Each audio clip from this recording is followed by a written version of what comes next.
Hello. Hello.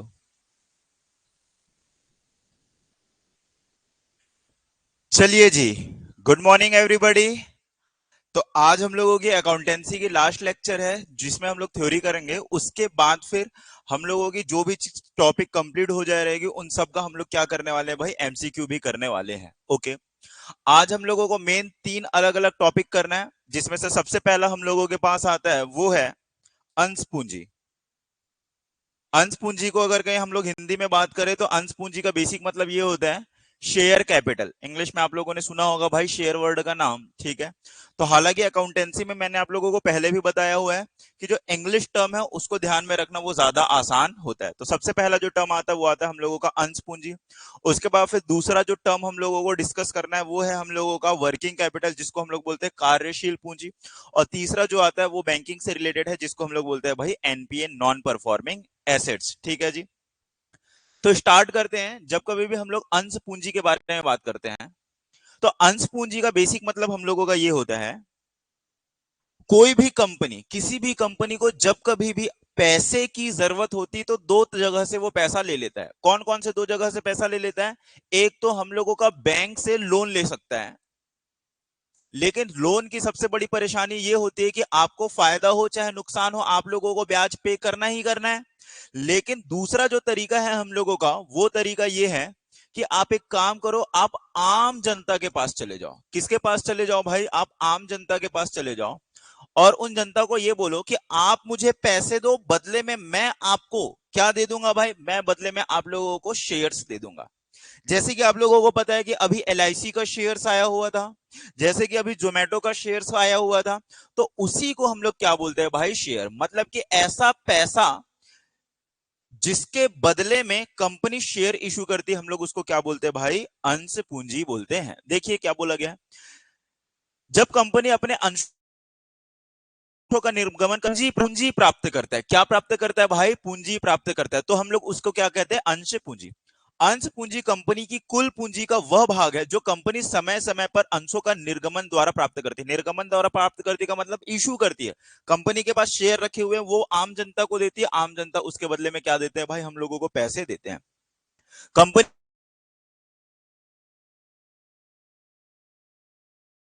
की अंश पूंजी के की जाने वाली राशि है ये। तो ये अंश पूंजी है वो बेसिकली हम लोग जो आम जनता हम लोगों को जनरल पब्लिक वैसा देती है। Okay okay okay okay. अब ये जो अंश पूंजी है ना, अंश पूंजी में सबसे इंपॉर्टेंट जो टॉपिक है वो टॉपिक यही है कि ये हमारे अंश पूंजी के कितने प्रकार होते हैं। जो हम लोगों के शेयर्स होते हैं, हम लोग इस शेयर को कंपनी के नजरिए से, धंधे के नजरिए से अलग अलग पार्ट में डिवाइड करते हैं। तो इससे रिलेटेड आप लोगों का क्वेश्चन बन सकता है। तो इसी चीज को हम लोग क्या करने वाले, फुल फ्लेज पूरे के पूरे न्यूमेरिकल फॉर्म में डिस्कस करने वाले हैं। ओके। देखिए भाई, अगर कहीं थोड़ा बहुत आप लोगों को स्टॉक मार्केट का नॉलेज होगा, अगर कहीं नहीं भी नॉलेज है तो भी मैं आप लोगों को बता देता हूं। क्या हुआ, मान के चलो कि कंपनी को, मान के चलते हैं कि कंपनी को कितने रुपए की जरूरत है भाई? 1 करोड़ रुपए की जरूरत है। और कंपनी क्या बोलती है? कंपनी ये बोलती है कि मैं ये 1 करोड़ रुपए आम जनता से शेयर इशू करके लेना चाहती हूं। तो कंपनी क्या करेगी मैं आप लोगों को बता रहा हूं। कंपनी के पास जब कभी भी शेयर इशू करना चाहती है तो एक शेयर की कीमत को निर्धारित करना पड़ता है, और ये कीमत आम तौर पे हम लोगों का 10 रुपए होता है। तो कंपनी क्या करेगी कि 10 रुपए के शेयर, एक शेयर की कीमत 10 रुपए हो और कंपनी को 1 करोड़ रुपए की जरूरत है, तो कंपनी क्या करेगी? टोटल कितने शेयर इशू कर देगी भाई? टोटल शेयर जो इशू करेगी वो शेयर इशू करेगी 10 लाख शेयर। अब ये जो 10 लाख शेयर इशू करने वाली है ना, इसी को हम लोग क्या करेंगे भाई? मल्टीपल पार्ट में डिवाइड करेंगे। इसी का क्लासिफिकेशन, इसी के प्रकार हम लोग क्या करने वाले यहां पर देखने वाले हैं। तो सबसे पहला जो प्रकार आता है वो आता है हम लोगों के पास ऑथराइज्ड शेयर कैपिटल, जिसको हम लोग बोलते हैं नाममात्र या तो फिर पंजीकृत अधिकृत पूंजी। मतलब कि जो हमारे कानून के नजर में रजिस्टर्ड पूंजी है उसको हम लोग क्या बोलेंगे? Authorised share capital. ध्यान दीजिए भाई। अब देखिए, अगर कहीं आपने कंपनी खोल के रखी है या मैंने कोई कंपनी खोल के रखी हुई है तो ऐसा नहीं है कि मैं अपनी मन मर्जी के हिसाब से जितना चाहे उतने शेयर्स को इशू कर सकता हूं। ऐसा नहीं कर सकता मैं। जब कभी भी मैं शेयर इशू करने के लिए जाऊंगा क्या बोल रहा हूं मैं, जब कभी भी मैं शेयर इशू करने के लिए जाऊंगा तो मेरे को सेबी के पास रजिस्टर्ड कराना पड़ेगा। सेबी मेरे को पूछेगी कि भाई आप भविष्य में कितने रुपए का शेयर इशू करना चाहते हैं। मैं बोलना चाह रहा हूं कि भाई 1 करोड़ रुपए का शेयर इशू करना चाहता हूं। तो सेबी मेरे को क्या बोलेगा, आप एक काम करो, 1 करोड़ रुपए के हिसाब से मेरे को रजिस्ट्री का फीस दो। जैसे कि हम लोग जमीन खरीदते, जमीन में रजिस्ट्री होता है, वैसी इसके अंदर आप लोग जितना ज्यादा अपने ऑथोराइज्ड शेयर कैपिटल रखना चाहते हैं उतने रुपए का आप लोगों को क्या करना पड़ेगा भाई, रजिस्ट्री फीस। अब आपके पास अथॉरिटी है। अथॉरिटी का क्या मतलब होता है, अथॉरिटी का मतलब होता है कि भाई अब आपके पास अधिकार है, अधिकृत हो चुके हो। किस बात के अधिकृत हो चुके हैं कि 1 करोड़ रुपए की पूंजी को आप लोग क्या कर सकते हो भाई, 1 करोड़ रुपए के शेयर को इशू कर सकते हो और 1 करोड़ रुपए क्या कर सकते हो, ले सकते हो। अब मेरे को बताइए, क्या हम लोगों की कंपनी को जरूरी है क्या कि पूरे के पूरे 1 करोड़ रुपए आम जनता से मांगना? नहीं भाई, हमने अपने आप को सेफ साइड करने के लिए, भविष्य में सुरक्षित करने के लिए हम लोगों ने क्या कर लिया, 1 करोड़ रुपए से अपने अधिकार को सुरक्षित कर दिया कि हाँ हम लोग 1 करोड़ रुपए तक की शेयर इशू कर सकते हैं। लेकिन 1 करोड़ रुपए का शेयर इशू करेंगे ये जरूरी हम लोगों का नहीं है। फिर जरूरी बात क्या है हम लोगों का, फिर जरूरी बात यह है कि सेबी आपको ये बोलेगी कि 1 करोड़ रुपए से ऊपर की पूंजी आप लोग क्या नहीं करोगे भाई, इश्यू नहीं करोगे। उससे ज्यादा के शेयर को आप लोग क्या नहीं कर सकते, बेच नहीं सकते हो। तो इसी को हम लोग क्या बोलेंगे, ऑथराइज्ड शेयर कैपिटल। ओके, अब आपने क्या सोचा कि भविष्य में 1 करोड़ रुपए मेरे लिए पर्याप्त है। अब मेरे को जरूरत पड़ गई, कितने लाख रुपए की जरूरत पड़ गई भाई, 50 लाख रुपए की जरूरत पड़ गई। 50 लाख रुपए की जरूरत पड़ गई। ये जो हम लोगों का 1 करोड़ रुपए है, इसको हम लोग क्या बोलते हैं, अथोराइज्ड शेयर कैपिटल। अब मेरे को जो 50 लाख रुपए की जरूरत पड़ गई तो मैं क्या करूंगा, आम जनता को बोलूंगा एक काम करो आप लोग मेरे को 50 लाख रुपए दो, इसके बदले में मैं आपको 5 लाख शेयर दूंगा। कहां से आया जी 5 लाख? अगर कहीं एक शेयर 10 रुपए के हैं तो पूरे के पूरे हम लोगों को 50 लाख इशू करने के लिए कितने लाख रुपए, कितने शेयर की जरूरत पड़ेगी भाई, 5 लाख शेयर की जरूरत पड़ेगी। तो वहां से आ गया हम लोगों का क्या, 50 लाख रुपए। तो ये जो 50 लाख रुपए के 5 लाख शेयर, 50 लाख रुपए के 50 लाख रुपए के 5 लाख शेयर, इसको मैं हिंदी में लिख देता हूं अंश। आप लोगों को फिर से मैं बार बार बोल देता हूं कि आप लोगों को ध्यान में ये रखना है कि आप लोगों को हिंदी के साथ साथ इंग्लिश टर्म भी ध्यान रखना है, क्योंकि कई कई बार आप लोगों को हिंदी में ही शेयर लिख के आ सकता है। ठीक है, इसको हम लोग क्या बोलेंगे, जो पैसा आप लोग इशू करना चाहते हो उसको हम लोग बोलेंगे निर्गमित। इसको हम लोग बोल देंगे कि निर्गमित अंश है, निर्गमित अंश। मतलब कि जितना पैसा आप लोग क्या करना चाहते हो, आम जनता से इशू करना चाहते हो। अब भाई आम जनता, ऐसी बात तो है नहीं कि आपने जितना पैसा मंगाया उतनी पूरी की पूरी पैसे क्या कर देगी भाई, आम जनता आप लोगों को दे देगी, ऐसा बिल्कुल होता नहीं है। इसके बाद फिर नेक्स्ट तरीके की जो पूंजी आती है उसको हम लोग बोलते हैं प्रार्थित पूंजी। आपने 50 लाख रुपए मंगाया हुआ है, लेकिन आम जनता ने एप्लीकेशन किया हुआ है कितने लाख रुपए देने का भाई, 45 लाख रुपए देने का। क्या मतलब हुआ 45 लाख रुपए देने का, आप 5 लाख शेयर, 5 लाख अंश के लिए पैसा मांग रहे हो, लेकिन जो एप्लीकेशन आया, जो आप लोगों के पास आवेदन आया हुआ है, वो आया हुआ है मात्र 1.5 लाख अंशों के लिए। 1.5 लाख अंश के लिए आप लोगों के पास आवेदन आया हुआ है।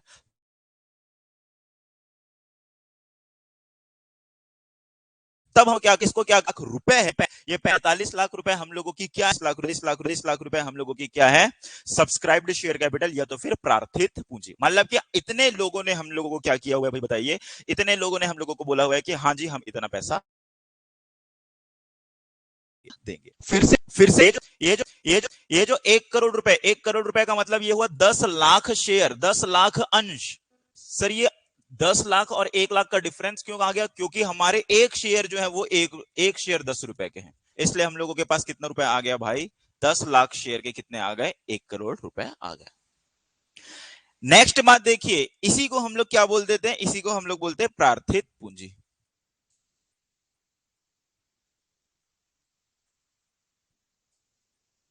आपके पास अधिकार था 1 करोड़ रुपए के शेयर इशू करने का, that means 10 lakh share issue करने का।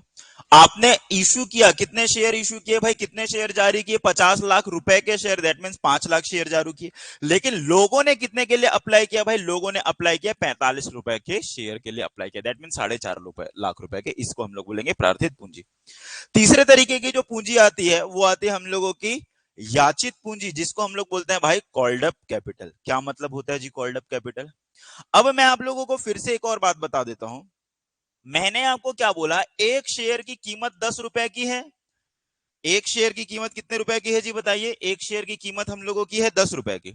क्या पूरा का पूरा 10 रुपए आप लोग एक साथ मंगा लेते हैं क्या? नहीं, हम लोग पूरे के पूरे 10 रुपए को एक साथ नहीं मंगाते। हम लोग क्या बोलते हैं भाई, हमको जैसे जैसे जरूरत पड़ेगी आप वैसे वैसे हमको पैसा देते जाना। तो आपने क्या किया, 2 रुपए को किस समय मंगा दिया भाई? आवेदन के समय मंगा दिया। इसके बाद फिर क्या किया भाई, 2 रुपए को आप लोगों ने किस समय में मंगा दिया भाई? आवंटन के समय में मंगा दिया। आवेदन, आप एक काम करो, जैसे कि मान के चलो कि आप 10,000 रुपए 10,000 शेयर खरीदना चाहते हो, तो 10,000 के लिए एक काम करो, 2 रुपए जमा करने के साथ साथ आवेदन करो। इसके बाद फिर क्या करो, 2 रुपए आपने किस में मंगा दिया? आवंटन में मंगा दिया। आवंटन का क्या मतलब होता है भाई? आवंटन का ये मतलब होता है, ऐसा तो है नहीं कि जितने शेयर होल्डर, जितने लोग मेरे को अप्लाई करेंगे मैं उन सबको शेयर दे दूंगा, ऐसा नहीं है। कभी कभी जैसे इस पर्टिकुलर केस में हम लोगों के पास क्या हो रहा है, 50 लाख रुपए हम लोग मांगना चाह रहे हैं लेकिन लोग 45 लाख देने के तैयार हैं। लेकिन कई कई बार ऐसी स्थिति आती है कि भाई आप मांग रहे हो 50 लाख लेकिन लोग ज्यादा के लिए एप्लीकेशन कर दिए। एप्लीकेशन के लिए तो आप मना नहीं कर सकते। तो भाई आप लोगों ने जिनको जिनको शेयर अलॉट किया, जिनको जिनको शेयर को आवंटन किया हुआ है, उन लोगों को बाद में कितना रुपया मंगाओगे भाई? 2 रुपए। तो हम लोग क्या करेंगे भाई, इसको आवंटन मनी बोल देंगे। इसके बाद जो भी पैसा मंगाओगे हम लोग उसको क्या मनी बोलते हैं भाई? Call money. क्या बोलते हैं हम लोग इसको? Call money. कॉल मनी में हो सकता है कि आप एक काम करो, आप एक बार मंगा लो भाई 6 रुपए। आपने एक बार मंगा लिया 6 रुपए, और उसके बाद फिर मंगा दिए कितने बचे हुए? 6 रुपए नहीं, सॉरी, आपने एक बार मंगा लिया 4 रुपए, एक बार मंगा लिया फिर से 2 रुपए। तो हम लोग इसको बोलेंगे कि ये पहली कॉल है और ये आप लोगों की दूसरी कॉल है। मैं रिकैप करवा दे रहा हूं क्या पढ़ा रहा हूं मैं आप लोगों को। देखो भाई, मैंने आपको ये बोला कि 10 रुपए का आप लोगों का एक शेयर है जिसको आप लोग पूरा का पूरा एक साथ नहीं मंगाते। 2 रुपए आवेदन में मंगा लिए, 2 रुपए आवंटन में मंगा लिए, उसके बाद जो भी पैसा मंगाएंगे हम लोग उसको कॉल अप मनी बोलेंगे। अब ध्यान दीजिए कि अगर कहीं आप लोगों ने अभी तक कितने रुपए मंगा के रखे हुए? 4 रुपए मंगा के रखे हुए, तो इसी पैसे को हम लोग क्या बोलेंगे भाई? इसी पैसे को हम लोग बोलेंगे हम लोगों का कॉल्ड अप मनी। जितना पैसा आप लोगों ने मंगाया हुआ है, 4 रुपए अगर कहीं आप लोगों ने मंगाया हुआ है, तो हम लोग इसको क्या बोलेंगे भाई? कॉल्ड अप मनी, या तो फिर याचित पूंजी हम लोग इसको बोलेंगे। ओके जी। इसके बाद फिर ध्यान दीजिए, मैं आप लोगों को क्या बता रहा था फिर से एक बार डिस्कस कर देता हूं। जो हम लोगों का शेयर कैपिटल बेसिकली होता है, कंपनी को जब कभी भी पैसे की जरूरत पड़ती है तो कंपनी क्या करती है, अपने अंश देती है और लोगों से पैसा मंगा लेती है।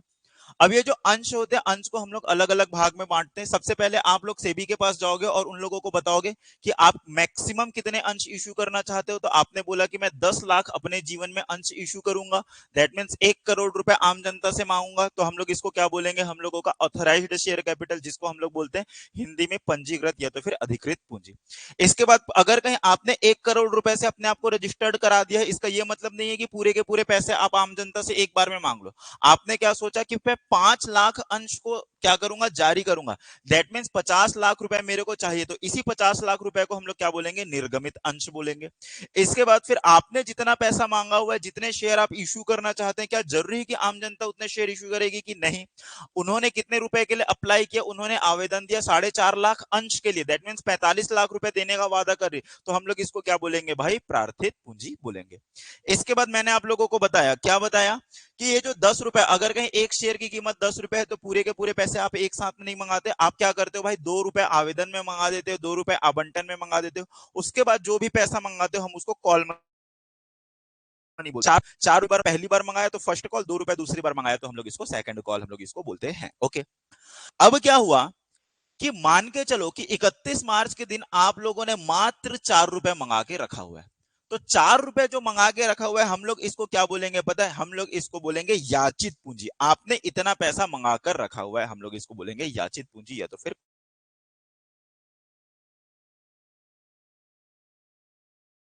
कॉल्ड अप या तो फिर अयाचित पूंजी। क्या लिखा हुआ है? अयाचित पूंजी। याचित का मतलब आपने जिसके लिए याचना की हुई है, ये नाम से समझ में आ रहा। अयाचित जिसके लिए आपने याचना नहीं की हुई। ये आप लोगों को समझ में आ गया। 4 रुपए हम लोगों का याचित है, मैं इसको यहां पर लिख देता हूं। याचित जितना मंगाया हुआ है, 4 रुपए हम लोगों का याचित है, मैं इसको यहां पर लिख देता हूं। 4 रुपए हम लोगों का याचित है, मैं इसको यहां पर लिख देता हूं। याचित जितना मंगाया हुआ है, 4 रुपए हम लोगों का याचित है, मैं इसको यहां पर लिख देता हूं। याचित जितना मंगाया हुआ है, मंगाया है, और इतना पैसा हम लोगों ने नहीं मंगाया, तो हम लोग इसको क्या बोलेंगे, अयाचित। ठीक है जी। हाँ, अभी मैंने मंगाया है, पहली बार मैंने मंगाया है, मैं मंगाऊंगा नहीं तब तक आप लोग मेरे को कैसे दे दोगे। ठीक है, तो सबसे पहले मैंने मंगाया है, अभी ये मिला हुआ नहीं है, मैं केवल और केवल मंगाने की बात कर रहा हूं। तो 4 रुपए मैंने मंगाया हुआ है और 6 रुपए मैंने अभी नहीं मंगाया हुआ है। ओके, अब देखिए भाई, अब ऐसा तो है नहीं कि आपने जितना पैसा मंगाया उतने के सारे लोग आप लोगों को क्या कर देंगे भाई, पैसा दे देंगे, ऐसा बिल्कुल भी हम लोगों का होता नहीं है। फिर से इस केस को समझाता हूं, आपने 5 लाख रुपए, 5 लाख शेयर को इश्यू करना चाहा था, लोगों ने एप्लीकेशन किया, आप लोगों को आवेदन दिया 4.5 लाख शेयर के लिए। अब आपने मंगाया हुआ है कितना रुपए मंगाया हुआ है, हर शेयर के बदले में 4 रुपए मंगाया हुआ है। हो सकता है कि इसमें से कुछ शेयर होल्डर, कुछ अंशधारी ऐसे हो जो लोग ये बोले कि भाई मैं तो अभी पैसा है नहीं, आवेदन के समय तो सबके सब पैसा देंगे, लेकिन आवंटन के समय, जिस समय आपको शेयर को आवंटित किया जा रहा है, उस समय हो सकता है कि कुछ लोगों ने, जैसे कि मान लेते हैं कि 20,000 लोगों ने हम लोगों को पैसा नहीं दिया। कितना रुपए नहीं दिया जी, 2 रुपए के हिसाब से हम लोगों को पैसा नहीं दिया, दैट मीन्स 40,000 रुपए हम लोगों को नहीं मिला। हम लोगों ने कितना मंगाया था देख लेते हैं, हम लोगों ने मंगाया था 000 का 000, 10 का 10, 4 पंचे 20 का 0, बैलेंस बच गया 2। हम लोगों ने मंगाया हुआ था 10 लाख रुपए। अभी तक हम लोगों ने 10 लाख रुपए मंगाया हुआ था, लेकिन हो सकता है कि 40,000 रुपए हम लोगों को अभी ना मिला हो, लेकिन मिल कितना गया, मिल गया हम लोगों को 9,60,000 रुपए। तो ये जो 9,60,000 रुपए, हम लोग इसको क्या बोलते हैं, paid up capital. Paid up का बेसिक हिंदी मतलब होता है कि जितना पैसा हम लोगों को मिला हुआ है, हिंदी टर्म में आप लोगों को इसका बता देता हूं भाई। देखिए, इसका मतलब होता है प्रदत्त पूंजी। प्रदत्त पूंजी का मतलब इतना पैसा हम लोगों को मिल गया, जो भी पैसा हम लोगों को मिल गया, हम लोग उसको क्या बोल देंगे, प्रदत्त पूंजी बोल देंगे। इसके बाद फिर बचा हुआ 40,000, ये जो 40,000 रुपए हम लोगों को नहीं मिला है, हम लोग इसको क्या बोलेंगे, अनपेड अप, दैट मीन्स अप्रदत्त पूंजी बोल देंगे। ठीक है, चीजें समझ में आ रही है आपको। ओके, इसके बाद फिर हम लोगों के पास लास्ट में आ जाता है हम लोगों के पास आरक्षित या तो फिर संचित पूंजी, जिसको हम लोग इंग्लिश में बोलते हैं रिजर्व कैपिटल। क्या मतलब होता है जी रिजर्व कैपिटल का, देखिए बिल्कुल सही बात है। संचित मतलब कि जिस चीज को हम लोग जमा करके रखते हैं उसको हम लोग क्या बोल देते हैं, संचित पूंजी बोल देते हैं। देखिए, मैंने आपको क्या बताया कि एक शेयर की कीमत कितने रुपए की है, 10 रुपए की है। आपने क्या बोला, 2 रुपए मैं आवेदन में मंगाऊंगा, 2 रुपए मैं आवंटन में मंगाऊंगा, 4 रुपए मैं फर्स्ट कॉल में मंगाऊंगा और 2 रुपए सेकंड कॉल में मंगाऊंगा। लेकिन जैसे आप लोग ये 2 रुपए को मंगाने लगे, बोर्ड ऑफ डायरेक्टर में से एक बंदा आया और वो बंदा क्या बोलता है, एक काम करते हैं, इस 2 रुपए को हम लोग नहीं मंगाते। क्यों नहीं मंगाते, जिस पर्टिकुलर समय में हम लोगों की कंपनी बंद होते रहेगी, उस समय में हम लोग क्या करेंगे, इस पैसे को मंगाएंगे। तो हम लोग ऐसी पूंजी जिसको हम लोग अपने अभी तक मंगाया नहीं है, क्यों नहीं मंगाया है, ताकि जिस समय बंद होगी उस समय मंगाएंगे, तो उस पूंजी को हम लोग क्या बोलते हैं भाई, उस पूंजी को हम लोग बोलते हैं क्या, आरक्षित या तो फिर संचित पूंजी, रिजर्व कैपिटल हम लोग बोलते हैं। ठीक है, मेरे हिसाब से आप लोगों को चीजें समझ में आ गई। Authorised share capital, that means नाम मात्र या पंजीकृत अधिकृत पूंजी किसको बोलते हैं, समझ में आया क्या। जितना ज्यादा मैक्सिमम कैपिटल आप लोग इश्यू कर सकते हैं, मैक्सिमम शेयर आप रजिस्टर्ड करा दिए, 10 लाख शेयर, मतलब कि 1 करोड़ रुपए में आम जनता से मंगा सकता, इसको हम लोग बोलेंगे authorised share capital. Issued share capital, इस 10 लाख शेयर में से कितने शेयर आप लोगों ने आम जनता को इशू किए, 5 लाख शेयर इशू किए, तो हम लोग क्या बोलेंगे, ये हम लोगों का इशू निर्गमित शेयर है। इसके बाद फिर आम जनता ने कितने के लिए आवेदन दिया, 4.5 lakh 4.5 lakh share, that means 45 lakh रुपए, तो वही हम लोगों का आ जाएगा प्रार्थित पूंजी। इसमें से कितना पैसा आप लोगों ने मंगाया है, कितना पैसा नहीं मंगाया। हर एक शेयर पे 4 रुपए मंगाया, हर एक शेयर पे 6 रुपए नहीं मंगाया हुआ है। इसके बाद प्रदत्त पूंजी, उतने जितना मंगाया है उसमें से कितना पैसा दिया हुआ है, हम लोग उसको बोलेंगे प्रदत्त पूंजी। जितना मंगाया है उसमें से कितने लोगों ने पैसा नहीं दिया, हम लोग उसको बोलेंगे अप्रदत्त पूंजी। इसके बाद फिर हम लोग क्या बोलते हैं, ऐसा पैसा जिसको हम लोग नहीं मंगा रहे, कब तक नहीं मंगा रहे, जब तक हम लोगों का धंधा बंद नहीं हो जाता, उसको हम लोग बोलेंगे संरक्षित पूंजी, हम लोग उसको बोल देंगे। ठीक है,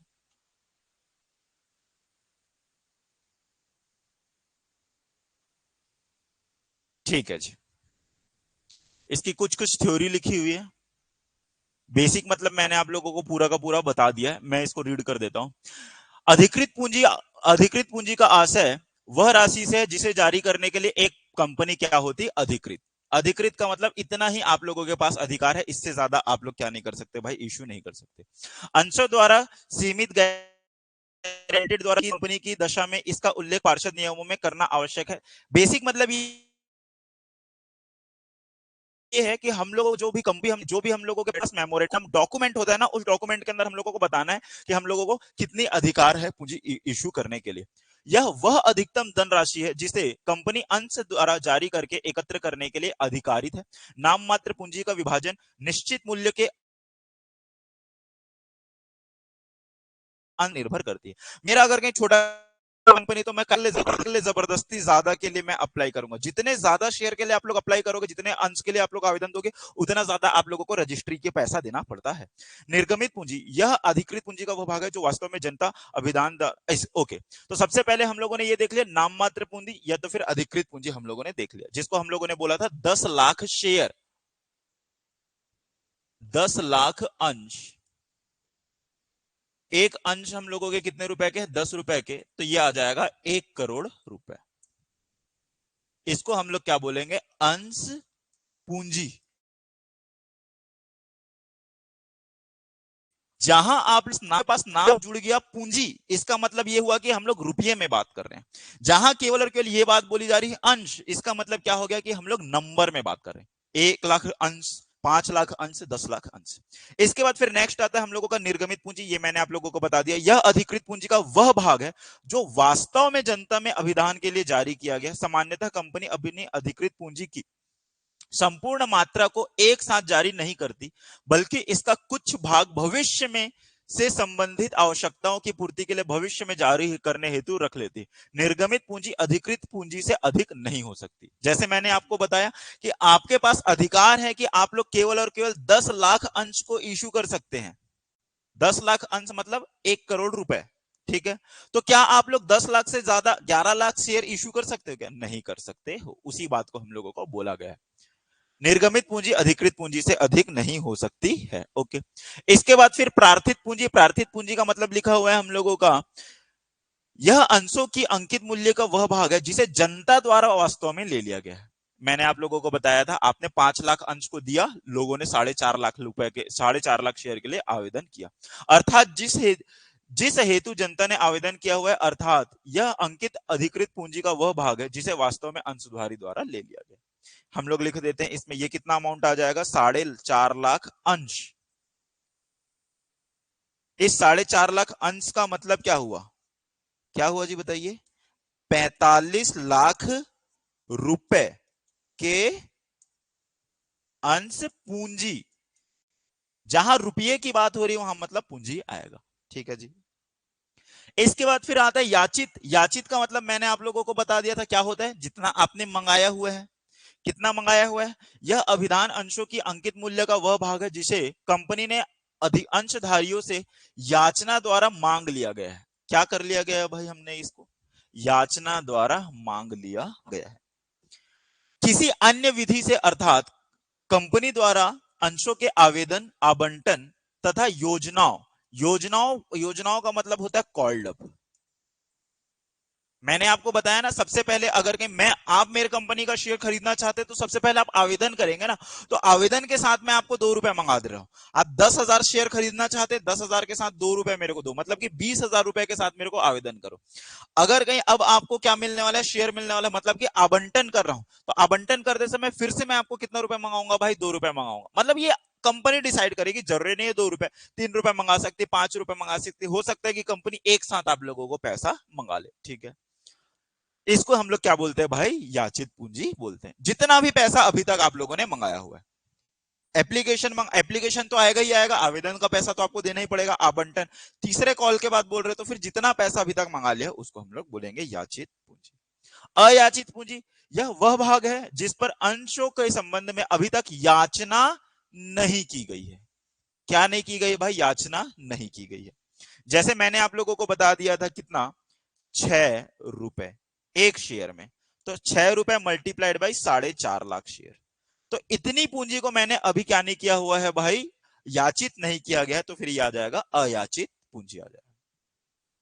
इसके बाद फिर प्रदत्त पूंजी का मतलब वो पूंजी जो आपने मेरे को दे दिया है।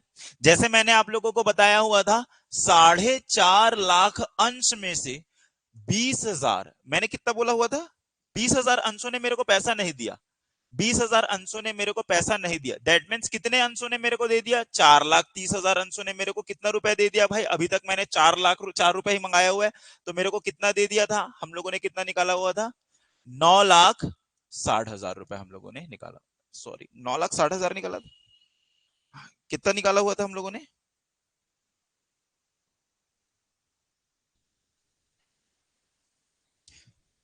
ठीक है, अब वो कैलकुलेशन तो आप लोग देख लेना। अदत्त पूंजी का क्या मतलब होता है, जनता द्वारा याचनाओं कि जिस राशि का भुगतान नहीं किया गया है, अर्थात आवेदकों द्वारा याचनाओं के बकाया हुआ अदत्त पूंजी कहलाता है। ठीक है, अदत्त पूंजी मैंने आपको बता दिया था, 20,000 शेयर होल्डरों ने हम लोगों को, 20,000 अंशधारियों ने हम लोगों को पैसा नहीं दिया था। कितना रुपए नहीं दिया था भाई, 2 रुपए नहीं दिया था। तो ये आ जाएगा हम लोगों का, कितना आ जाएगा, 40,000 रुपए आ जाएगा। पिछले बार का कैलकुलेशन मेरे को याद आ गया, लेकिन उसको छोड़ दे। इसके बाद फिर नेक्स्ट चीज आता है हम लोगों के पास, आरक्षित पूंजी। कंपनी के विशेष प्रस्ताव पारित करके यह निर्णय ले सकती है कि उसके अदत्त या अयाचित पूंजी के कुछ समस्त भागों को याचनाओं कंपनी केवल के समापन के दशा में ही की जाएगी। जब कंपनी बंद हो जाएगी, बंद होते रहेगी, समाप्त होते रहेगी, उसी समय में हम लोग क्या करेंगे भाई, पैसे को मांगेंगे। उसी को हम लोग क्या बोलते हैं, आरक्षित। जितनी भी पूंजियों की पूंजी होती है ना, ये सारे हम लोग किस खाते हैं भाई, दायित्व के अंदर दिखाते हैं, लाइबिलिटी साइड में हम लोग इसको दिखाते हैं। ठीक है, ओके। तो सबसे पहला जो टॉपिक था हम लोगों का, कौन सा टॉपिक था, अंश वाला, ये टॉपिक हम लोगों का कंप्लीट हो गया। इसके बाद फिर हम लोगों के पास दूसरी टॉपिक आती है, जिसको हम लोग बोलते हैं भाई कार्यशील पूंजी, या तो फिर हम लोग इसको बोलते हैं वर्किंग कैपिटल। कार्यशील पूंजी नाम से हम लोगों को समझ में आता है। मैंने आपको क्या बताया हुआ था, कार्य पूंजी का बेसिक मतलब ये होता है कि जो पैसा हम लोगों ने, ऑनर ने धंधे के अंदर लगाया हुआ है, हम लोग उसको पूंजी बोलते हैं। लेकिन आमतौर पे कई केवल और केवल पूंजी बोल रहा हो तो उसका मतलब वो है, लेकिन आमतौर पे हम लोग पूंजी का मतलब यही समझ में आ जाता है कि जो भी वस्तुएं हम लोगों के पास धंधा चलाने के लिए हम लोग उसको पूंजी बोल देते हैं। अब बात यह आती है कि कार्यशील पूंजी का क्या मतलब होता है। कार्यशील पूंजी का मतलब यह होता है कि मेरे डे बाय डे ऑपरेशन, दिन प्रतिदिन की आवश्यकताओं को पूर्ति करने के लिए मेरे पास कितना पैसा पड़ा हुआ है। केवल और केवल पैसा नहीं, चल संपत्ति। चल संपत्ति का मतलब हर वो संपत्ति जिसको मैं भविष्य में क्या कर सकता हूं भाई, शॉर्ट पीरियड में, छोटे छोटे समय में मैं क्या कर सकता हूं, उसको पैसे में कन्वर्ट कर सकता हूं। तो उतने कितने पैसे पड़े हुए, मैं उसको क्या बोलूंगा, वर्किंग कैपिटल। हर रोज के मेरे दिन रोजमर्रा जिंदगी को चलाने के लिए मेरे पास जितने पैसे पड़े हुए हैं, वो मेरे को क्या बोलूंगा, कार्यशील पूंजी। देखो भाई क्या बोला जा रहा है, कार्यशील पूंजी अल्पावधि के लिए व्यापार की तरलता को दर्शाता है। तरलता का वही बेसिक मतलब यही है, लिक्विडिटी, जिसको मतलब ये है कि कितने जल्दी आपके पास पैसा आ सकता है, उसी को हम लोग क्या बोलेंगे, तरलता। कार्यशील पूंजी कंपनी की वर्तमान परिसंपत्ति एवं वर्तमान के देनदारियों के बीच का अंतर है। इसको मैं आप लोग को आराम से समझाऊंगा, क्या मतलब हुआ इसका। मतलब कि परिसंपत्ति का बेसिक मतलब होता है कि आप लोगों के एसेट्स मतलब संपत्ति, और दूसरा आप लोगों का देनदारी। मैं ये आपको समझाता हूं। कार्यशील पूंजी से आशय चल संपत्ति के योग से एक डेफिनेशन हमको ये बोलते हैं कि कार्यशील पूंजी हम लोगों का चल संपत्ति, चल संपत्ति जितने भी चल संपत्ति हम लोगों को पता है, रोकड़ हमारा चल संपत्ति है, बैंक में रखा हुआ नगद हम लोगों का चल संपत्ति, और चल संपत्ति हम लोगों का क्या हो जाता है भाई, बताओ तो, देनदार, जिनसे जो भी हम लोगों के देनदार है वो सारे के सारे चल संपत्ति, मतलब शॉर्ट पीरियड के लिए। बिल्डिंग मेरा चल संपत्ति नहीं है, ठीक है। और कार्यशील पूंजी की सामान्य परिभाषा, अब लेकिन अगर कहीं पूरा प्रॉपर डेफिनेशन देखे तो इसका बेसिक मतलब ये होता है चल संपत्ति एवं चालू दायित्व का अंतर। अब मैं आप लोगों को इसको समझा देता हूं। जब डेफिनेशन के बारे में बात करते हैं ना, तो चल संपत्ति, ये कार्यशील पूंजी को बहुत सारे लोगों ने अलग अलग तरीके से हम लोगों को बताया हुआ है, लेकिन इसका बेसिक मतलब हम लोगों का ये होता है, जितने भी आपके पास चल संपत्ति है, इस चल संपत्ति में से आप लोग क्या कर दोगे, घटा दोगे। किस चीज को घटा दोगे भाई, चल दायित्व को घटा दोगे। मैं आपको पूछ रहा हूं कि भाई आपके पास डे टू डे काम को करने के लिए, रोजमर्रा के काम को करने के लिए आपके पास क्या क्या ऐसी चीज है जो आपकी तरलता को दर्शाती है। तो आपने क्या बोल दिया कि सर मेरे पास 1.5 लाख रुपए के क्या पड़े हुए हैं, रोकड़ पड़े हुए हैं। आपने क्या बोल दिया, आपने ये बोल दिया कि 50,000 रुपए के मेरे देनदार हैं। और बताइए क्या बोला आपने, 1 लाख रुपए आपके बैंक में पड़े हुए हैं। आपके पास जो गुड्स पड़ा हुआ है भाई, गुड्स भी तो हम लोगों के क्या है, गुड्स, जो माल पड़ा हुआ है ये भी तो आप लोगों के पास क्या है, ये भी तो आपका चल संपत्ति है ना। और जितने भी प्रीपेड खर्चे हैं ये सारे के सारे आप लोगों के चल संपत्ति। इसका मतलब क्या हुआ, इसका मतलब ये हुआ कि सर आप ये बोल रहे हो मेरे को, सर मेरे पास 5,50,000 रुपए पड़े हुए हैं, जिससे मैं अपना क्या है कि भाई आगे 6 महीने का क्या कर सकता हूं भाई, गुजारा चला सकता हूं। लेकिन फिर मैंने आपको पूछा कि क्या ये 5.5 लाख रुपए में से आपको कोई भी पैसा बाहर नहीं देना है क्या। फिर आपने याद किया और फिर आपने क्या बोला कि सर मेरे पास तो अभी ऑलरेडी 1.5 लाख रुपए के क्या है भाई, देनदार लेनदार बचे हुए। लेनदार का क्या मतलब होता है, वो व्यक्ति जो लोग आपसे पैसा लेंगे, लेनदार अपने नजरिए से सोचना है हम लोगों को, वो व्यक्ति जो हमसे पैसा लेंगे। तो ये जो 1.5 लाख रुपए हम लोगों के लेनदार है ना, इसको मेरे को क्या करना पड़ेगा, यहां से घटाना पड़ेगा।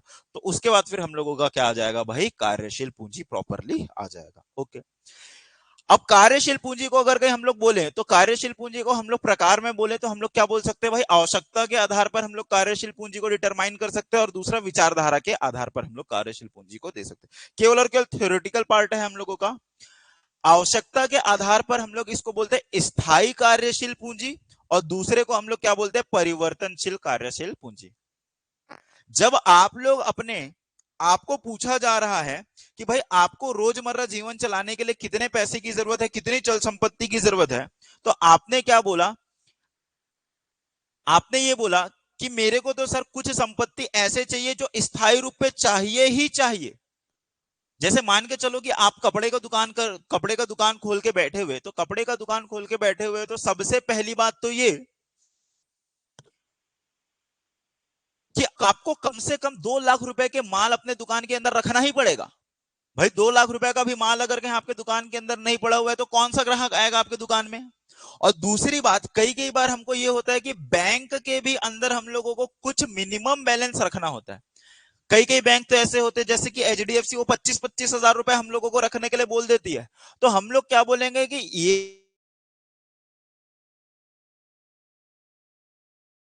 25,000 रुपए मेरी क्या होगी,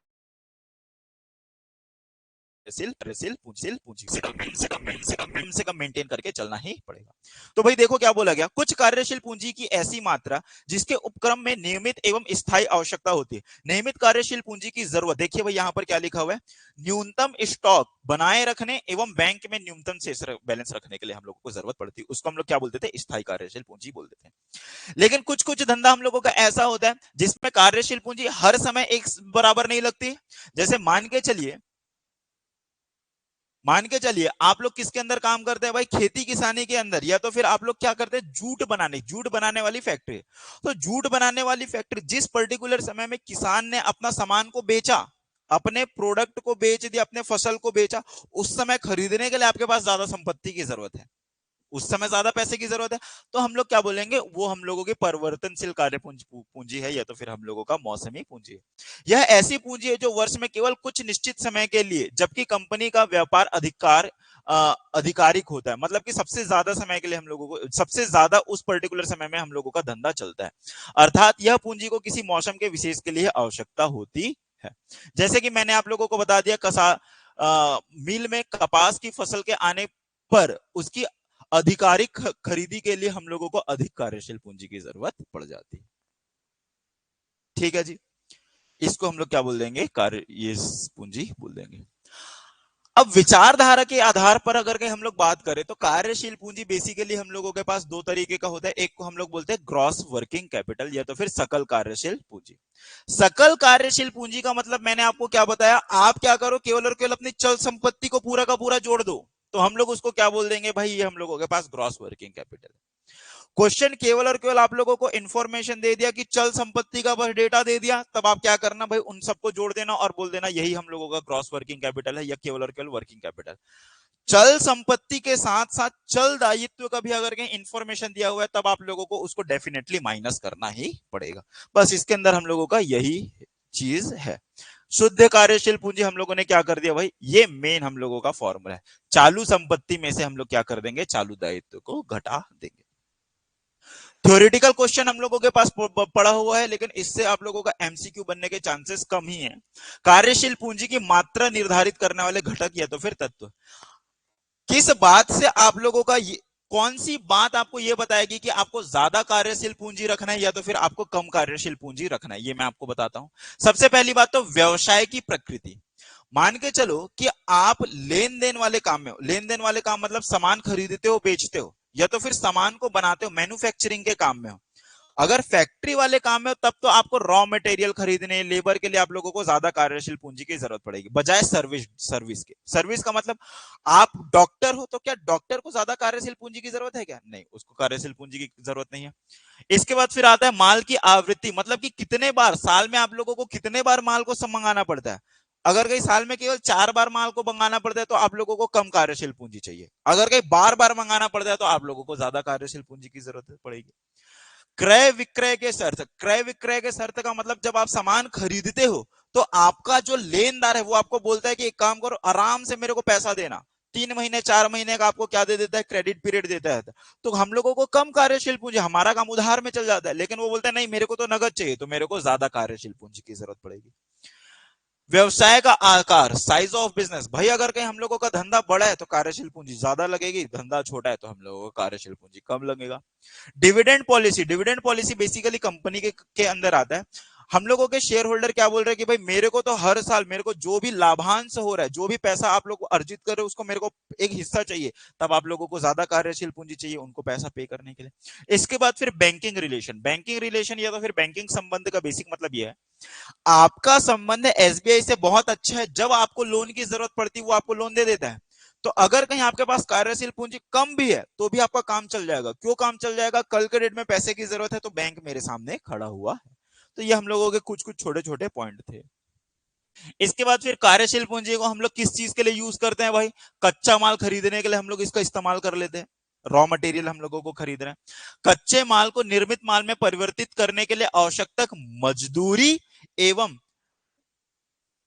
ऊपरी व्यय, ऊपरी व्यय मतलब कि क्या हुआ भाई बताओ तो, इनडायरेक्ट एक्सपेंस और डायरेक्ट एक्सपेंस, जो भी चीज हम लोगों के खर्चे हैं, इस खर्चे को के लिए हम लोगों ने क्या कर दिया भाई बताइए, तो जो भी पैसा पे करना उसके लिए पैसे की जरूरत है, तो उसके लिए हम लोगों को कार्यशील पूंजी की जरूरत पड़ती है। लास्ट बोला गया उचित विक्रय व्यवस्था कर संस्थान को आत्मनिर्भर बनाने के लिए, हम मतलब कि हम लोगों के धंधे के लिए रेगुलर बेसिस पे हम लोगों को सैलरी देना है, तो वो सब चीज के लिए हम लोगों को किसकी जरूरत पड़ जाती है, कार्यशील पूंजी की जरूरत पड़ जाती है। ओके, इसके बाद लास्ट जो टॉपिक है, ये लास्ट टॉपिक हम लोगों के पास बचा हुआ है क्या, गैर निष्पादनकारी परिसंपत्ति, नॉन परफॉर्मिंग एसेट्स।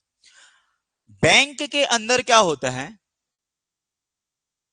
बैंक के अंदर मैं आपको बता रहा हूं, ये नॉन परफॉर्मिंग एसेट्स हिंदी में भी ऐसे ही लिख के आ सकता है, नॉन परफॉर्मिंग एसेट्स, ये आप लोगों का स्पेसिफिक टर्म है। हिंदी में भी हम लोग एकदम हिंदी में गैर निष्पादन संपत्ति बिल्कुल बोल देते हैं। जब कभी भी आप लोग कोई भी लोन लेते हो, तो लोन लेते हो तो फिर आप लोगों का बैंक क्या करता है भाई, आपसे हर महीने किस्त मांगता है।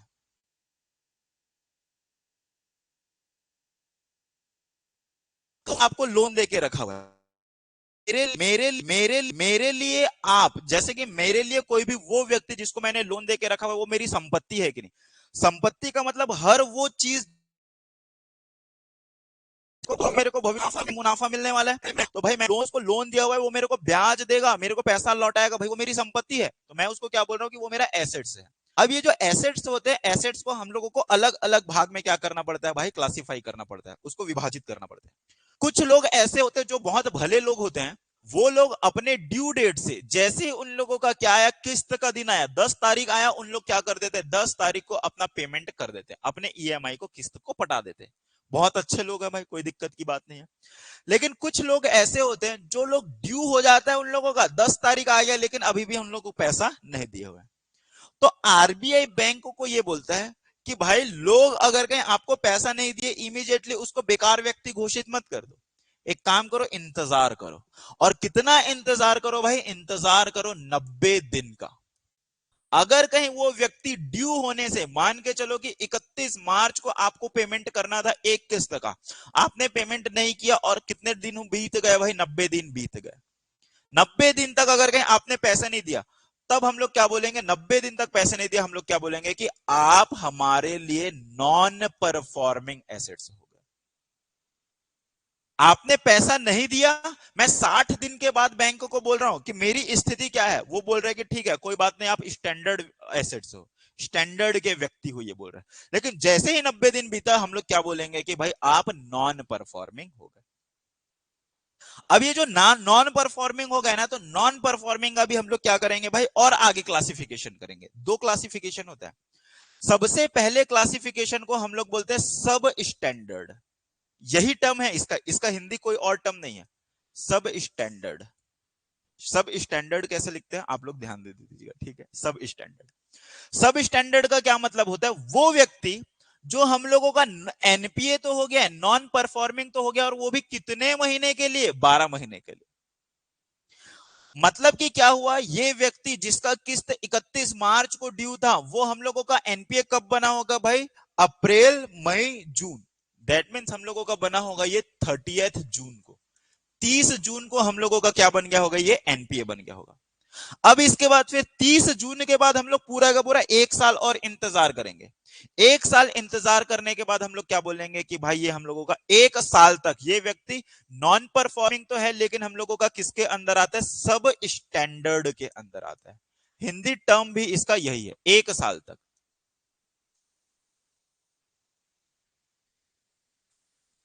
कहां से, यहां से हम लोग 1 साल। इसका मतलब क्या हो गया, ये आ गया हम लोगों के पास 30 जून, छठा महीना। मान लेते हैं कि ये हम लोगों का 2023 है, ये भी हम लोगों का 2023 होगा, तो ये कब तक भाई, 2024 तक। 2024 तक हम लोगों का किसके अंदर आ जाएगा भाई। हाँ बिल्कुल, ये वो 90 दिन को छोड़ के हम लोगों को क्या लेना है भाई, 1 साल लेना है। मतलब कि वो व्यक्ति जो हम लोगों का क्या रहा है, नॉन परफॉर्मिंग रहा है, कब हमारे अगले 1 साल तक। तो नॉन परफॉर्मिंग तो यहीं से ही बना है ना, यहां पर थोड़ी ना नॉन परफॉर्मिंग था, यहां पर तो हम लोग उससे उम्मीद जगा के बैठे हुए कि वो पैसा हम लोगों का दे देगा। इसके बाद भी अगर कहीं वो पैसा नहीं दिया, अब हम लोग क्या बोल देंगे कि भाई ये हम लोगों का डाउटफुल है। ठीक है, डाउटफुल कब तक, यहां से लेके भी हम लोगों का कितना भाई, 1 साल तक। और उसके बाद भी अगर कहीं हम लोगों को ये लगता है कि भाई ये बंदा तो हमको पैसा नहीं ही देगा, तो हम लोग उसको किस में कन्वर्ट कर देंगे भाई, लॉस एसेट्स। कि हम लोग बोल रहे हैं कि अब उससे हम लोगों को पैसा नहीं मिलने वाला है। ओके, तो मैं आपको इसको बस रीड करके बता देता हूं। सबसे पहले आता है सब स्टैंडर्ड। सब स्टैंडर्ड का मतलब क्या होता है, जो हम लोगों का 12 महीने या इससे कम अवधि के लिए एनपीए रहा है। 90 दिन के बाद लेकिन 12 महीने तक, 90 दिन के बाद के 12 महीने, ये हम लोगों का सब स्टैंडर्ड। इसके बाद फिर आता है डाउटफुल। का क्या मतलब हुआ, जो व्यक्ति हम लोगों का 12 महीने तक सब स्टैंडर्ड, 12, इसके बाद इसके अंतर्गत उन परिसंपत्तियों को रखा जाता है जो 12 महीने तक हम लोगों के सब स्टैंडर्ड के अंदर रहे हो। ठीक है, इसका मतलब कि हम, मैंने आपको ये बता दिया था ना, ये बता दिया, यहां तक हम लोगों का सब स्टैंडर्ड। जो हम लोगों का एनपीए रहा है कितने महीने तक, 12 महीने तक, इसको हम लोग क्या बोल देंगे कि हम लोगों का सब स्टैंडर्ड है। और लास्ट आता है हम लोगों का लॉस एसेट्स। लॉस एसेट्स का मतलब ये होता है कि भाई जिसको देख के लग रहा है कि अब इससे कोई हम लोगों को उम्मीद नहीं है, इससे पैसा वसूला नहीं जा सकता, तो हम लोग क्या बोल देंगे कि ये हम लोगों का लॉस एसेट्स है। ठीक है, तो आज हम लोग इसको यहीं पर रोकेंगे। इसके बाद केवल और केवल हम लोगों का एमसीक्यूज बस बचा हुआ है। क्वेश्चन एक बार प्रिपेयर हो जाती है तो हम लोग क्या कर रहे होंगे भाई, हम लोग इसके एमसीक्यू कर लेंगे। ठीक है, तो आज के लिए बस इतना ही, मिलते हैं आप लोगों से अगले लेक्चर में जो 3 तारीख के लगभग बाद लगेगी।